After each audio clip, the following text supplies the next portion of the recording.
Nabil Kauk, Wakil Kepala Dewan Pusat Hizbullah, menjadi korban selanjutnya setelah Nasrallah akibat serangan Israel. Militer Israel mengatakan pada Minggu 29 September 2024, Komandan Hizbullah lainnya tewas dalam serangan udara mereka di Beirut.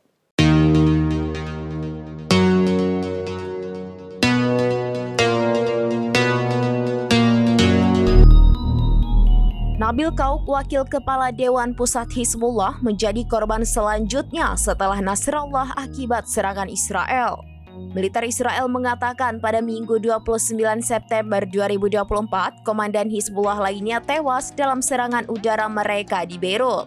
Hal tersebut dikonfirmasi oleh sekelompok Lebanon Hizbullah. Hizbullah mengatakan komandan militernya Nabil Kauk tewas dalam serangan udara Israel di Beirut Selatan, dikutip dari Anadolu Agency. Kelompok itu mengatakan Kauk kehilangan nyawanya dalam serangan yang menargetkan sekitar Chiah di Beirut Selatan pada Sabtu 28 September 2024. Tewasnya Kauk merupakan kematian pemimpin senior Hizbullah ke-7 akibat serangan Israel dalam waktu kurang dari seminggu, dikutip dari Asyar Al-Awsat.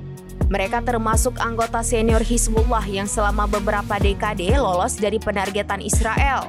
Sebelumnya Hizbullah mengatakan komandan lain selain Nasrallah yang tewas dalam serangan Israel pada Jumat adalah Ali Karaki.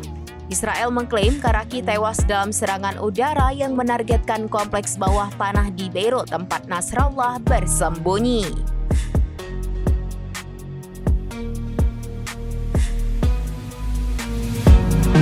Demikian informasi terkini Syederalon. Saksikan terus informasi lainnya. Jangan lupa like dan share seluruh akun seraminews.com.